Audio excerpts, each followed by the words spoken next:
Hermanos, hoy no voy a tratar de convencerlos a ustedes de que salgamos de aquí edificados. Hoy vamos a escuchar simplemente la palabra de Dios y hoy vamos a preparar nuestro corazón, porque al fin y al cabo cada domingo, cada enseñanza es por la palabra de Dios y es por el Espíritu Santo. Entonces, hoy simplemente quiero que podamos olvidar o por lo menos dejar a un lado cualquier cosa que nos está distrayendo esta mañana. Tenemos problemas, sí, tenemos pecados, sí. También algunos hermanos tal vez que me ponen a llorar a cerrar las puertas ya ahí, porque pueden entrar perros y me da... entonces,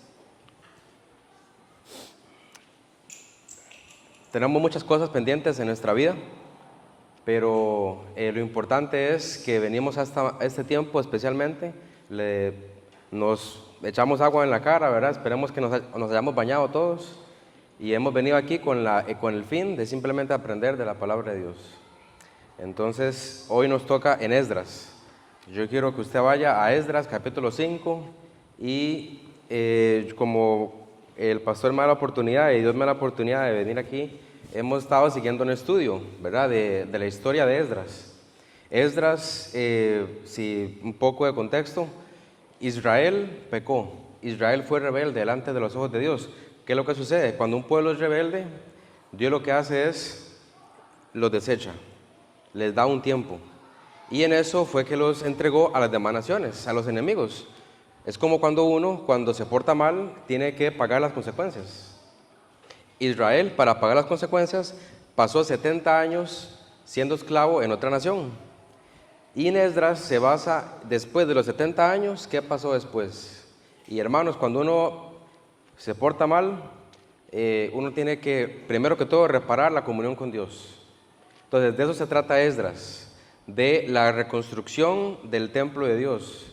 Y el templo es un cuadro, es un ejemplo, ¿verdad? Es una sombra de lo que para mí sería mi relación con Dios. Entonces, lo que veamos en Esdras capítulo 5 y cómo los israelitas se comportan para restablecer la comunión con Dios, es como yo debería actuar para restablecer mi comunión con Dios.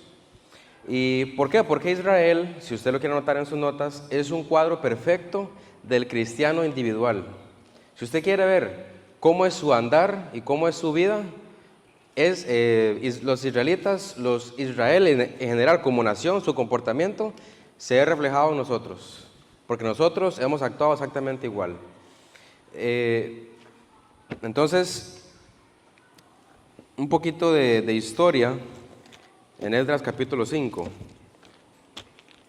El contexto es que en este capítulo, anteriormente, no sé si se acuerdan, yo sé que es difícil de seguir, pero si se acuerdan, los judíos estaban intentando reconstruir el templo, ¿verdad? Estaban ya preparando, poniendo los cimientos, las paredes. ¿Qué es lo que sucede? Que como se acuerdan, si los que tal vez vieron el video o se acuerdan de la prédica, los enemigos tuvieron una estrategia tan buena que logró que los israelitas, los judíos, dejaran de reedificar el templo.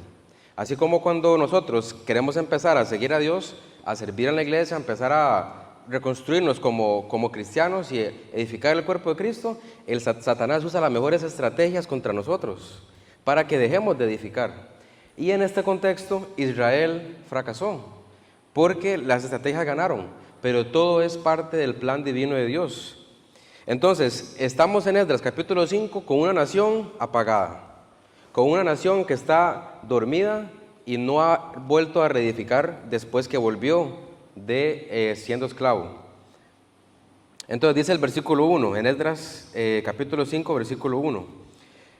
Profetizaron Ageo y Zacarías, hijo de Ido, ambos profetas, a los judíos que estaban en Judá y en Jerusalén en el nombre del Dios de Israel, quien estaba sobre ellos. Entonces, ¿qué fue lo que profetizó Ageo y Zacarías? Aquí vamos a ver al contexto. Ageo capítulo 1, versículo 1.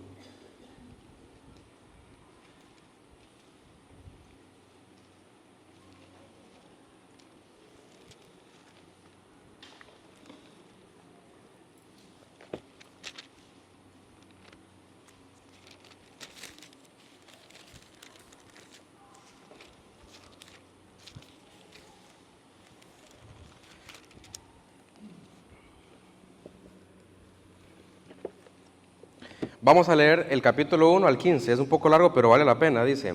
Bueno, tal vez algunas partes. Vea lo que menciona, en el versículo 2, Ageo capítulo 1, versículo 2. Bueno, versículo 1, perdón. En el año segundo del rey Darío, verá que estamos en el rey, en los tiempos de este rey, ahorita lo van a ver. En el mes sexto, en el primer día del mes, vino palabra de Jehová por medio del profeta Ageo a Zorobabel. Si se acuerda de la historia, Zorobabel es la cabeza de este ministerio, de esta obra que están haciendo. A Zorobabel, hijo de Salatiel, gobernador de Judá, y a Josué, hijo de Josadac, sumo sacerdote, diciendo, esta es la palabra que profetiza. Así ha hablado Jehová de los ejércitos, diciendo, este pueblo dice, no ha llegado aún el tiempo de que la casa de Jehová sea reedificada. Entonces vino palabra de Jehová por medio del profeta Ageo, diciendo, es para vosotros tiempo, para vosotros de habitar en vuestras casas artesonadas, y esta casa está desierta. Pues así ha dicho Jehová de los ejércitos, meditad bien sobre vuestros caminos. Sembráis mucho y recogéis poco, coméis y no os saciáis, bebéis y no quedáis satisfechos, os vestís y no os calentáis, y el que trabaja a jornal recibe su jornal en saco roto. Así ha dicho Jehová de los ejércitos, meditad sobre vuestros caminos, subid al monte y traed madera y reedificad la casa, y pondré en ella mi voluntad y seré glorificado, ha dicho Jehová. Esta es la palabra que profetizó Ageo a los hijos de Israel. Y no sé si ustedes pueden ver ya un poco de comparación con nosotros. Ahí dice que ellos dicen, todavía no ha llegado el tiempo de reedificar la casa. Y yo creo que nosotros somos exactamente iguales. Creemos que todavía no es el tiempo de empezar a tener una participación en el ministerio. Creo que todavía no ha llegado el tiempo de empezar a leer la Biblia. Creo que todavía no ha llegado el tiempo de empezar a orar todos los días. Eso nos sucede a nosotros. Y luego, para ver más el contexto también, dice que profetizaron Ageo, ¿y quién más profetizó? Zacarías. Zacarías, capítulo 1, una página más, versículo 1 al 17. Igual vamos a leer ciertas partes. En el octavo mes del año segundo del Darío, vino palabra de Jehová al profeta Zacarías, hijo de Berequías, hijo de Ido, diciendo, se enojó Jehová en gran manera contra vuestros padres. Diles pues, así ha dicho Jehová de los ejércitos, volveos a mí, dice Jehová de los ejércitos, y yo me volveré a vosotros, ha dicho Jehová de los ejércitos. No seáis como vuestros padres, a los cuales clamaron los primeros profetas, diciendo, así ha dicho Jehová de los ejércitos, volveos ahora de vuestros malos caminos y de vuestras malas obras, y no atendieron ni escucharon, dice Jehová. Vuestros padres, ¿dónde están? Y los profetas, ¿han de vivir para siempre? Pero en mis palabras y mis ordenanzas, que mandé a mis siervos los profetas, ¿no alcanzaron a vuestros padres? Por eso volvieron ellos y dijeron, como Jehová de los ejércitos pensó tratarnos conforme a nuestros caminos y conforme a nuestras obras, así lo hizo con nosotros. Entonces, la petición de Zacarías la petición de Dios por medio de Zacarías es que vuelvan a mí, ¿verdad? Vuelvan a reconstruir. Y vemos que es en el mismo tiempo de Darío. Entonces, para tener el contexto, entonces, esto fue lo que profetizaron. Esto es la palabra que ellos profetizaron. Y lo que yo quiero que quede bien en cuenta también aquí es que, siguiendo el versículo, dice, profetizaron Ageo y Zacarías, hijo de Ido, ambos profetas, a los judíos que estaban en Judá y en Jerusalén, en el nombre del Dios de Israel, quien estaba sobre ellos. Y esa frase, el Dios de Israel, quien estaba sobre ellos. Aquí vamos a ir a Hechos capítulo 5. Hechos capítulo 5, versículo 38 al 39. Y esto es algo que me impacta a mí demasiado porque es básicamente lo mismo para nosotros. Lo que quiero que veamos es que en esta obra de la reedificación del templo de Dios, el que está sobre cabeza, el que está sobre el propósito es Dios, no los hombres. No es un intento fallido de los hombres por querer hacer lo correcto. Es Dios utilizando a los hombres para cumplir su ministerio. Vean lo que dice Hechos capítulo 5 del 38 al 39. Y ahora os digo, dice Gamaliel, cuando estaban intentando echar mano a los apóstoles, ¿verdad? Porque estaban en contra de ellos, dice Gamaliel, y ahora os digo, apartaos de estos hombres y dejadlos, porque si este consejo o esta obra es de los hombres, se desvanecerá, mas si es de Dios, no la podréis destruir, no seáis tal vez hallados luchando contra de Dios. Quiere decir que la reconstrucción del templo va a pasar sí o sí, porque es de Dios, Dios está sobre eso.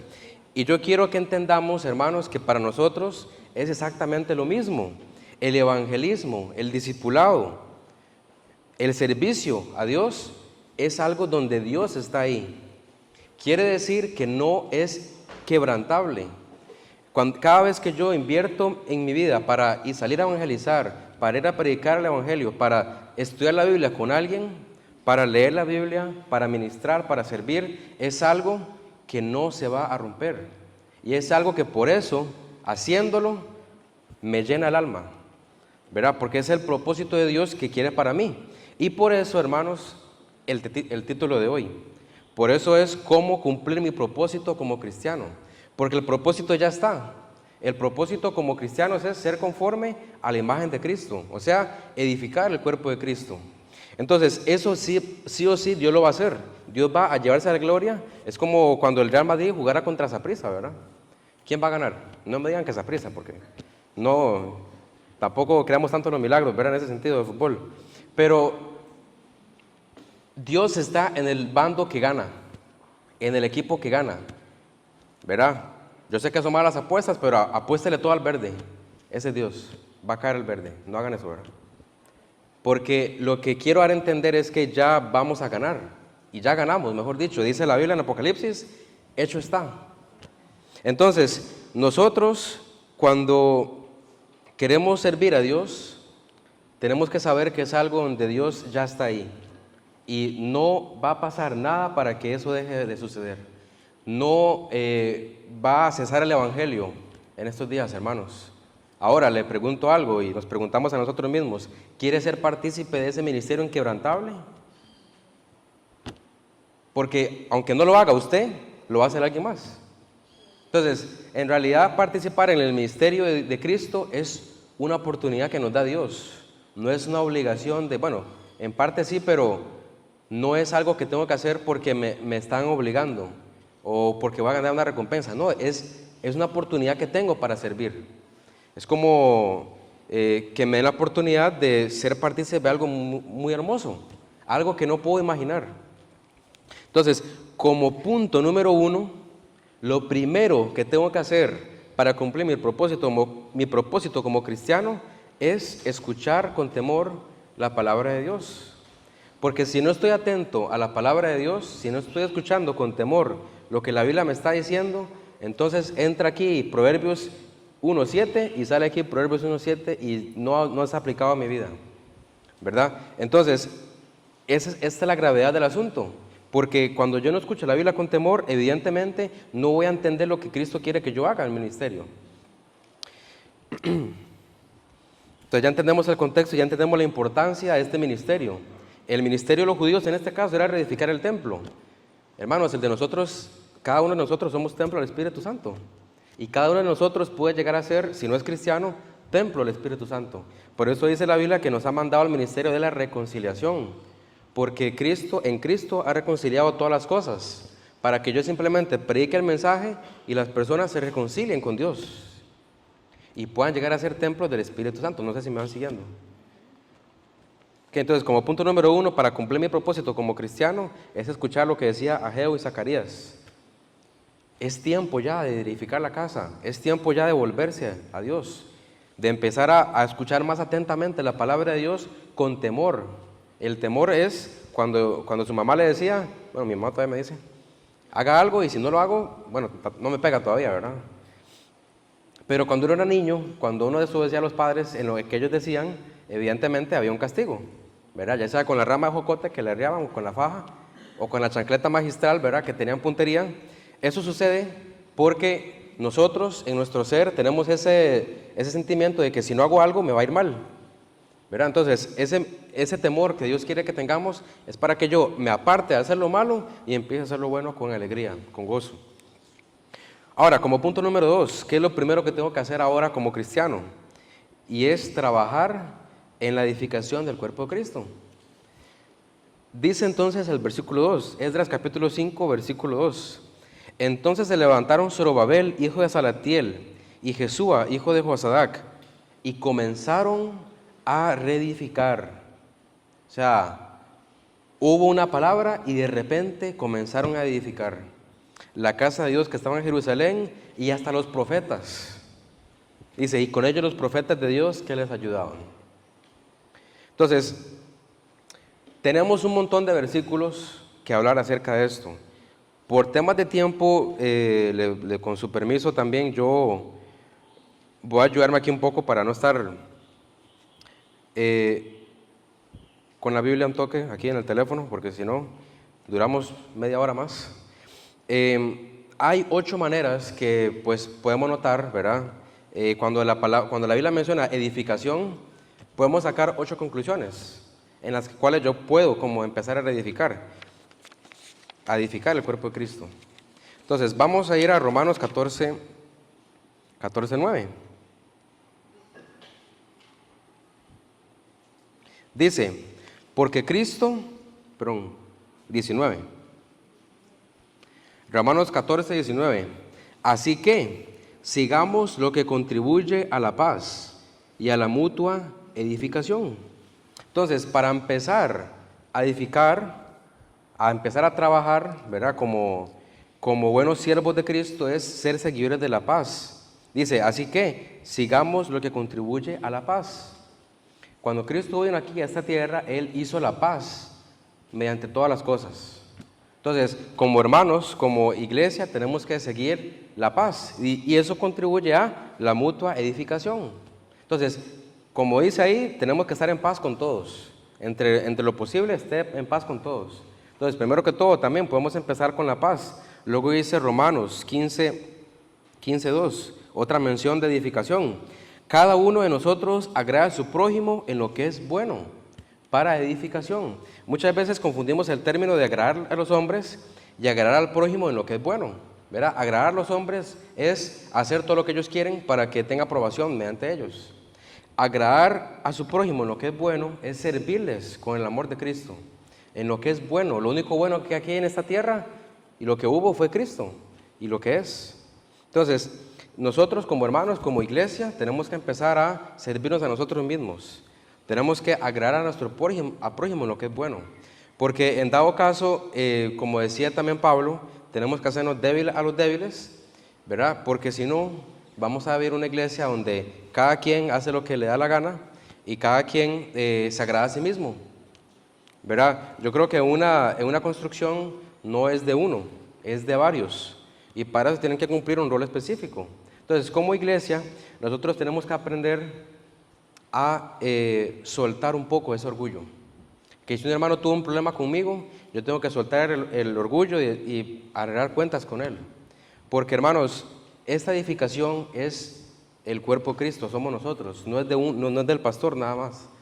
Y no es solo el pastor el que tiene la obligación de estar bien con todos, somos todos nosotros. Entonces tenemos que empezar también por esa parte. Otra mención de edificación en 1 Corintios 14:3. Dice, pero el que profetiza habla a los hombres para edificación, exhortación y consolación. Evidentemente, para que haya edificación como iglesia, tiene que existir la palabra de Dios. Aquí el que profetiza, hermanos, es hablarlo por venir, ¿verdad? El profeta es el que habla los eventos por venir. Ya no somos profetas en realidad, porque estamos anunciando la palabra de Dios, que es el cumplimiento de los tiempos. Entonces, tiene que haber palabra de Dios en nuestras vidas y tiene que haber palabra de Dios en nuestras relaciones personales, porque cada vez que entablamos una conversación con un hermano, cada vez que nos reunimos, tiene que haber un propósito para edificación y para eso es estar en la palabra de Dios agarrados. También dice 1 Corintios ahí mismo 14:12, ahora hablando un poco de los dones. Otra mención de edificación dice, así también vosotros, pues que anheláis dones espirituales, procurad abundar en ellos para edificación de la iglesia. Yo creo que no hace falta explicar esto, simplemente es abundar en dones espirituales, buscar en qué yo puedo servir a Cristo. Yo creo que aquí mínimo alguno de nosotros sabe hacer algo, cualquier cosa. Mínimo vamos a agarrar una escoba y barrer, que en la mañana nos faltó mucho eso. Entonces mínimo podemos levantarnos temprano ¿verdad? Que también tenemos que mejorar todos en eso. Mínimo, podemos acomodar bancas, acomodar sillas. Yo creo que para eso no se ocupa un doctorado, ¿verdad? En Brasil, ¿verdad? No se ocupa nada de eso. No. Entonces, busquemos, hermanos, en qué podemos servir, en qué somos útiles. No esperar con las manos cruzadas a ver hasta que me llamen, hasta que me digan algo, sino simplemente empezar a hacerlo. Entonces, si tiene un don, si usted sabe que puede hacer algo, entonces hágalo. Otra manera de edificar. Después, en 2 Corintios, otra mención, y aquí vamos a ver la mayoría de menciones, así que les pido un poquito de paciencia. 2 Corintios, capítulo 10, versículo 8, dice: porque aunque me gloríe algo más todavía de vuestra autoridad, la cual el Dios nos dio para edificación y no para vuestra destrucción, no me avergonzaré. Aquí Pablo lo que dice a los corintios es que Dios le dio la autoridad a él. Y es que una manera también de nosotros para edificarnos es someternos a toda autoridad que Dios ha puesto sobre nosotros. Mis padres es un ejemplo de eso. Yo me tengo que someter a mis padres. Si ya, entonces no, también al pastor, a los líderes, a los maestros que están a cargo mío, incluso al jefe, al presidente, a lo que sea, obviamente quitando el hecho de que si ya me piden hacer algo que es en contra del evangelio, obviamente tenemos que defenderlo. Pero hermanos, tenemos que aprender a someternos a toda autoridad. Como iglesia no podemos pretender que yo puedo hacer lo que me da la gana sin antes consultar al pastor, sin antes pedirle consejo.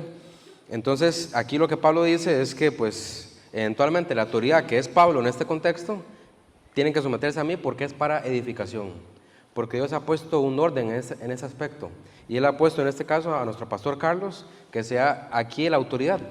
Entonces como iglesia tenemos que empezar también a intentar someternos a esa autoridad, aunque tengamos mejores ideas, aunque tengamos mejores talentos, todos, incluso yo sé que incluyéndome aquí, todos ustedes son mejores que yo en algún aspecto, tal vez en todos, pero aquí cualquiera puede hacer, ya me enredé, aquí cualquiera pudo haberlo hecho mejor. Si se para aquí al frente, cualquiera pudo haber sido más elocuente. Pero hermanos, ahorita el pastor es el que está en la autoridad sobre nosotros, y eso es lo que Él lo ha puesto. Luego dice Efesios 4:12. Efesios 4:12. A fin de perfeccionar a los santos para la obra del ministerio, para la edificación del cuerpo de Cristo. Entonces, esto es los roles, va muy de la mano con los dones, porque Dios ha designado a distintos roles en la iglesia para perfeccionar a los santos, ¿verdad? Entonces, una manera de edificar es empezar a perfeccionarnos como cristianos, que va de la mano con lo que hablábamos antes de escuchar con temor la palabra de Dios. Yo sé que esto es un poco rápido y yo sé que tal vez se puedan perder, pero nada más quiero como encapsular bien en las cartas de Pablo donde menciona edificación. Dice Efesios 4:29. Dice: ninguna palabra corrompida salga de vuestra boca, sino la que sea buena para la necesaria edificación, a fin de dar gracias a los oyentes. Y esto, hermano, nos pasa a todos, ¿verdad? Yo creo que si pusiéramos un chip dentro de nuestro cerebro de cada uno de ustedes y grabara todo lo que dice con su boca y lo pusiéramos aquí en los parlantes, estarían contentos con eso, ¿verdad? Porque seguramente madreó, perdón por la palabra, a más de una persona, vacilando o no vacilando, le insultó, salió algo que no tenía que salir, ¿verdad? Y a veces uno lo ve normal. Las malas palabras son normales. No, hermanos, lamentablemente dice la Biblia que ninguna palabra corrompida salga de vuestra boca, sino sea la necesaria para la edificación. O sea, la única palabra que como cristiano tengo que hablar para edificación, valga la redundancia, es la que sirva para edificación. La que yo sé dentro de mi ser, si estoy escuchando la Biblia, va a ser que yo pueda crecer o mi hermano pueda crecer, o la iglesia en general podamos crecer. Entonces, hagamos un ejercicio. Hoy mismo intentamos hacerlo. Midamos y contemos las palabras corrompidas que salen de nuestra boca. A ver cuántas salen. Y si salen muchas, pues entonces ya sabemos en qué podemos mejorar. Pero cada vez que diga algo que yo sé que no es para edificación, ya no puede ser simplemente una mala palabra, puede ser un chiste vulgar, puede ser que todos tenemos que mejorar en eso, puede ser un mal tono de voz a una persona, cualquier cosa, un chisme, gracias. Ah, claro, aquí cómo abundan los chismes, ¿verdad? Porque somos una cultura, la cultura tica es chismosa, ¿verdad?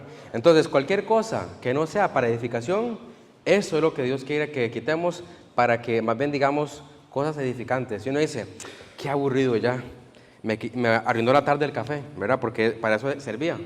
Hermanos, hay muchas mejores maneras de poder hablar y poder edificarnos. Entonces, yo creo que Efesios 4:29 nos explica bastante esto. Y el último en 1 Timoteo 1:4. 1 Timoteo 1:4 dice, ni presten atención a fábulas y genealogías interminables que acarrean disputas, más bien que edificación de Dios que es por fe. Así te encargo ahora.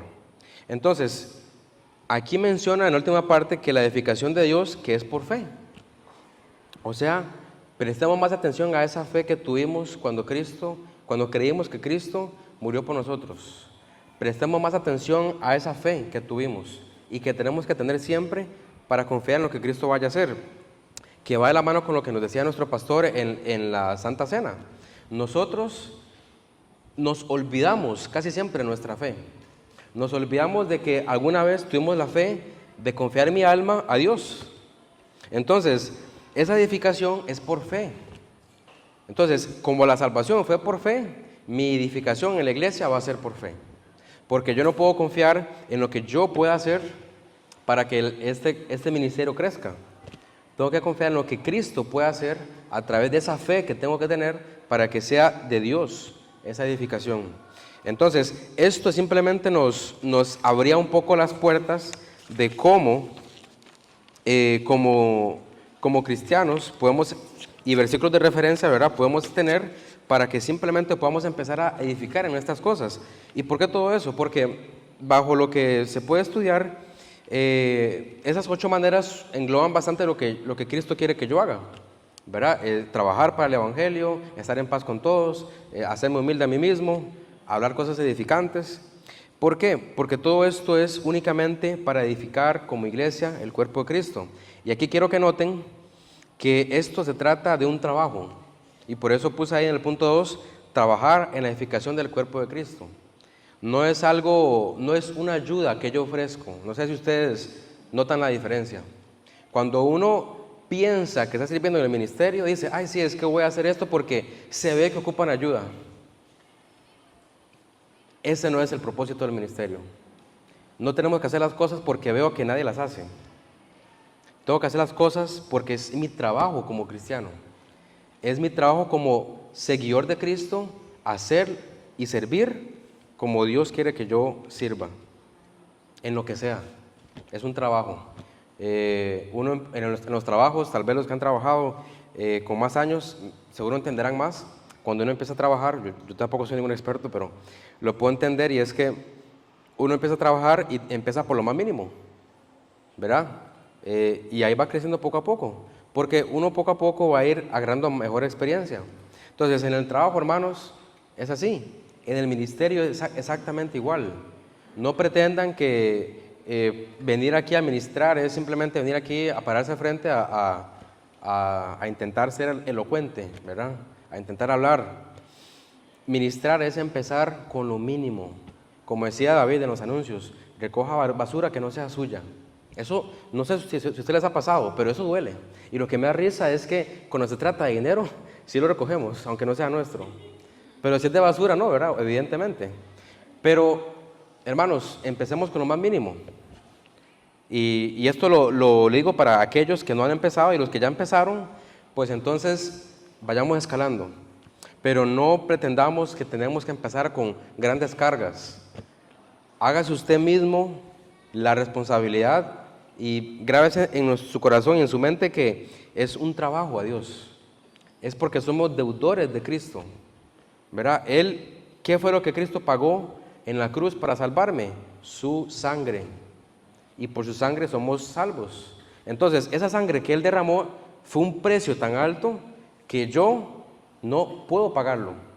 Entonces, mi deuda ahora es simplemente trabajar para Él, porque ahora Él es mi Señor. Ahora, por así decirlo, me endeudé de buena manera con Cristo. Pero qué bueno endeudarse con Cristo y no endeudarse con el mundo. Entonces, el punto 2 se trataba de esa parte. Ahora, el punto 3, que para mí ya, ojalá que no me esté pasando, vamos a dedicar estos 15 minutos para este punto, este último punto.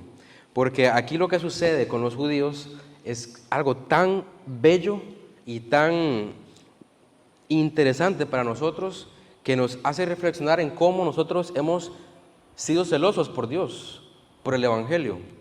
Porque el punto 3 se trata de defender entonces ahora ese ministerio de Cristo.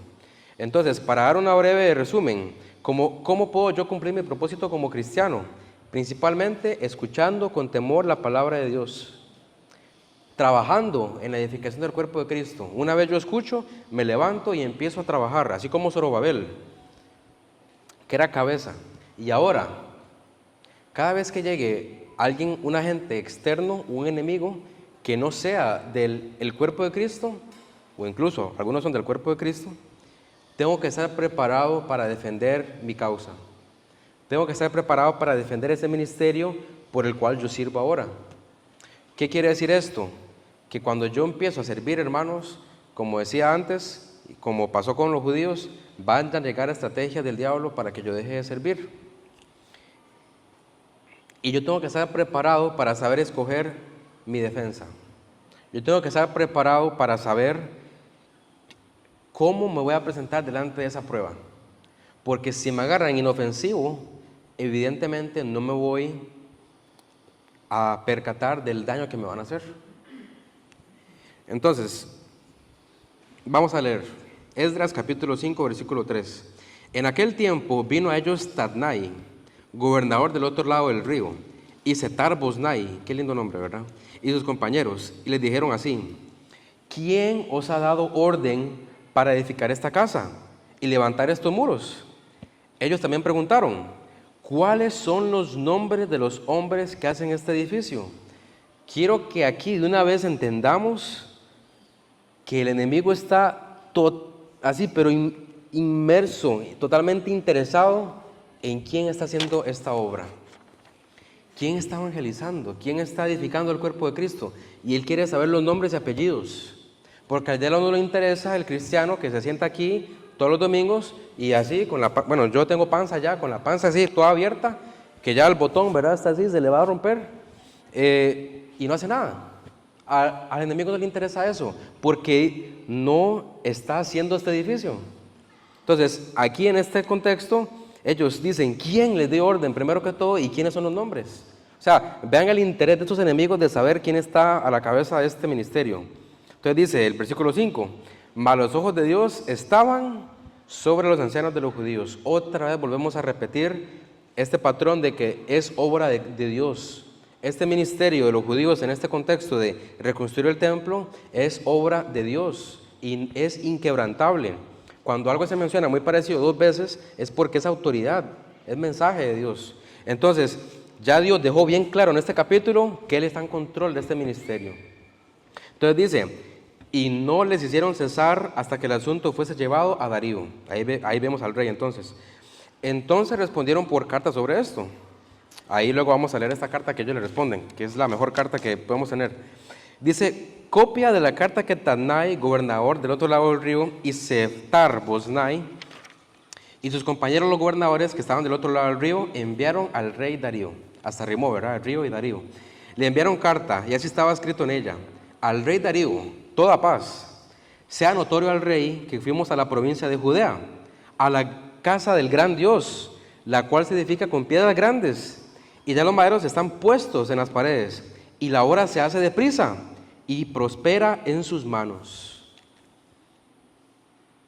Así es como el enemigo ve la obra. El enemigo, Satanás, el mundo, la carne, teme a que la obra sea completada. ¿Será completada? Amén. Sí, amén. En este momento se está completando. Y eso es lo que el enemigo teme. Y esto, hermanos, este versículo 8, si lo pueden anotar en sus Biblias o en sus notas, refleja una envidia por la prosperidad de un ministerio. Y yo creo que aquí se ve un Cristo visto, un Cristo reflejado. Vayamos a Mateo 27.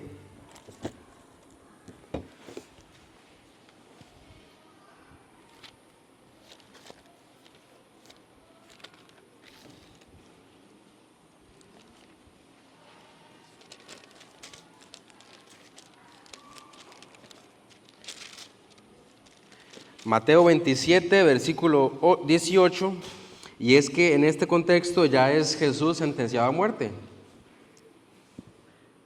Mateo 27, 18 nos dice claramente, y es una frase bien corta, es lo que decía Pilato. Dice 15, leamos del 15. Ahora bien, en el día de la fiesta acostumbraba el gobernador soltar al pueblo un preso, el que quisiesen. Y tenían entonces un preso famoso llamado Barrabás. Reunidos pues ellos, le dijo Pilato, ¿a quién creéis que os suelte? ¿A Barrabás o a Jesús llamado el Cristo? Y esta es la frase clave. Porque sabía que por envidia le habían entregado. En todo el ministerio de Cristo, de cuando Jesús estuvo en la tierra, los judíos se mordían los dientes de envidia de cómo el ministerio estaba prosperando, el ministerio de Cristo. Era una envidia tan grande que le entregaron a muerte. Entonces, quiero que, hermanos, nos grabamos en nuestras cabezas que este ministerio es tan poderoso que el enemigo tiene envidia de este ministerio. Y que sí, vamos a ser entregados, vamos a ser acusados, vamos a ser atribulados por este ministerio. Pero es porque el enemigo tiene una alta envidia. Y si la envidia del enemigo consigue entregar a Jesús a muerte, ¿qué creen que nos va a pasar a nosotros? Si nuestro ministerio es mediocre. Entonces, eso es muy importante saberlo. Ahora conocemos que este ministerio es un ministerio de Dios y es un ministerio que el diablo quiere destruir, porque vean cómo lo describe, y esto es como el diablo hablando: la casa del el gran Dios, piedras grandes, ya las maderas están puestas en las paredes, dice que se hace deprisa y prospera. Es una obra próspera, hermanos, lo que estamos haciendo. Entonces, ahora, en base a eso, vayámonos, y esto no está en sus notas, vayámonos a Hechos, capítulo 24, y aquí es donde me impresiona cómo Dios no es un Dios de coincidencias, Dios es un Dios de orden, y la lectura que hicimos hoy, que leyó Sofía en Hechos 24, es el mensaje que nosotros tenemos que grabarnos esta mañana. Hechos 24, capítulo 10, y es la defensa de Pablo. Hechos 24, 10. Dice: habiéndole hecho señal el gobernador a Pablo para que hablase, éste respondió. Dice, leamos bien esta parte: porque sé que desde hace muchos años eres juez de esta nación, con buen ánimo haré mi defensa. Vean, cada vez este pasaje, grábenlo y aplíquenlo directamente a nuestras vidas. Así es como un cristiano debe de defender el ministerio de Cristo. Dice: como tú puedes cerciorarte, no hace más de 12 días de que subí a adorar a Jerusalén, y no me hallaron disputando con ninguno, ni amotinando a la multitud, ni en el templo, ni en las sinagogas, ni en la ciudad, ni te pueden probar las cosas de que ahora me acusan. Pero eso te confieso, que según el camino que ellos llaman herejía, así sirvo al Dios de mis padres, creyendo todas las cosas que en la ley y en los profetas están escritas, teniendo esperanza en Dios, la cual ellos también abrigan, de que ha de haber resurrección de los muertos, así de justos como de injustos, y por esto procuro tener siempre una conciencia sin ofensa ante Dios y ante los hombres. Pero pasados algunos años, vine a hacer limosnas a mi nación y presentar ofrendas. Estaba en ello cuando unos judíos de Asia me hallaron purificado en el templo, no con multitud ni con alboroto. Ellos deberían compadecer ante ti y acusarme, si contra mí tienen algo. O digan estos mismos, se hallaron en mí alguna cosa mal hecha, cuando comparecí ante el concilio, a no ser que, estando entre ellos, prorrumpí en alta voz acerca de la resurrección de los muertos, soy juzgado hoy por vosotros. Entonces, creo que la frase clave es cuando dice que así sirvo al Dios de mis padres. A ese camino, así sirvo yo al Dios de mis padres. ¿Por qué menciono este pasaje? Porque así es como los israelitas respondieron. ante la acusación. Vean lo que es el versículo 9, Esdras capítulo 5, versículo 9. Entonces preguntamos a los ancianos, diciéndoles así: ¿quién os dio orden para edificar esta casa y para levantar estos muros? También les preguntaron sus nombres, para hacértelo saber, para escribirte los nombres de los hombres que están a la cabeza de ellos. Principalmente, hermanos, Satanás siempre ataca a la cabeza, al pastor, al padre de familia, etcétera. Ahí donde tenemos que tener cuidado, porque es la cabeza que ataca a Satanás. Y dice el versículo 11: y nos respondieron diciendo así. Es algo muy similar a lo que respondió Pablo y a lo que nosotros deberíamos de responder. Dice: nosotros somos siervos del Dios del cielo y de la tierra. En mi defensa ante el Evangelio, hermanos, no hay identidad mundana. No sé si me explico. Como cristianos no tenemos ninguna identidad en este mundo. Puede que hayan doctorados, profesores, ingenieros, médicos, de lo que usted quiera hacer en esta vida, usted puede hacerlo, de profesión. Pero hermanos, así no es como yo me presento para defender mi Evangelio. Yo no me puedo presentar mundanamente al mundo diciendo: no, pero es que vea, yo tengo esto y esto. No puedo presentar mis riquezas ante el mundo para defender el Evangelio.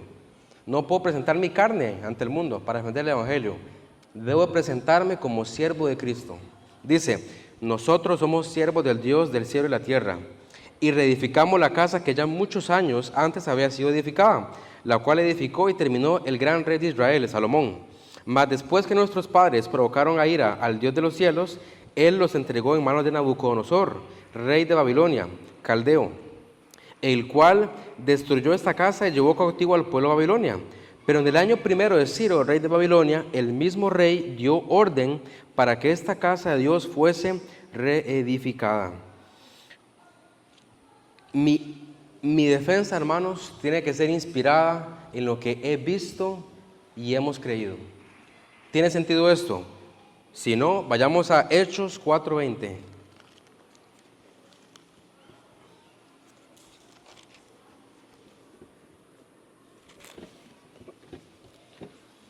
Muchos se lo saben, dice Hechos 4:20. Porque no podemos dejar de decir lo que hemos visto y oído. Esto es los apóstoles hablando.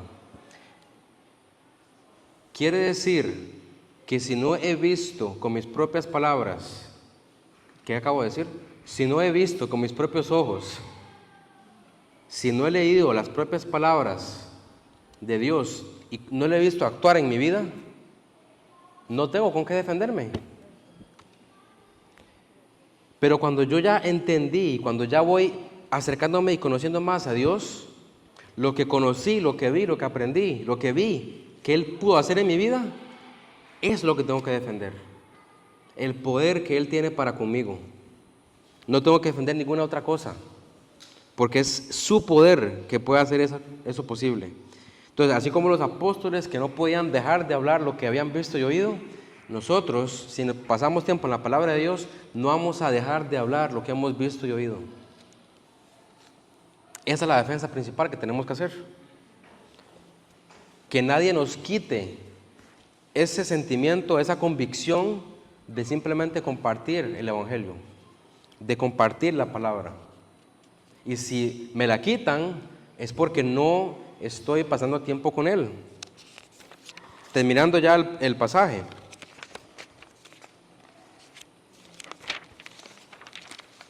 Entonces dice, ya aquí narra también qué fue lo que le quitaron. Dice: también los utensilios de oro y de la plata de la casa de Dios que Nabucodonosor había sacado del templo que estaba en Jerusalén y los había llevado al templo de Babilonia.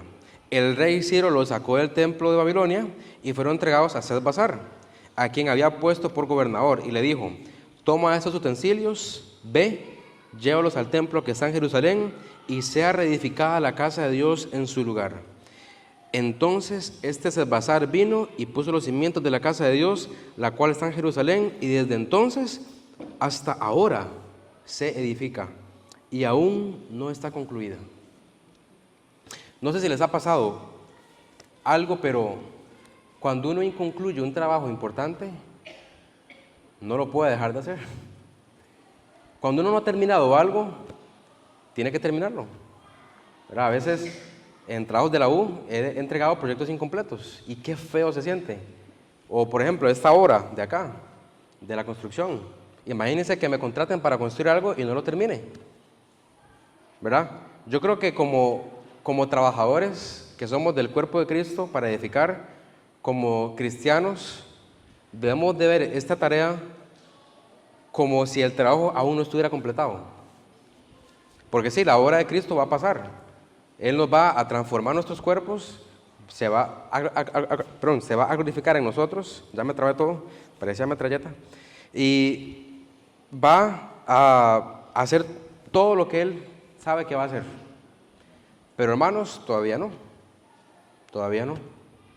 Todavía estamos a la espera. Entonces, si todavía Cristo no viene, quiere decir que el hecho todavía no está completo. Va a estar completo, sí, pero todavía no. Y es porque Dios nos quiere probar a nosotros, a ver qué tanto trabajamos en esta obra, que podemos ser participantes de que Él complete.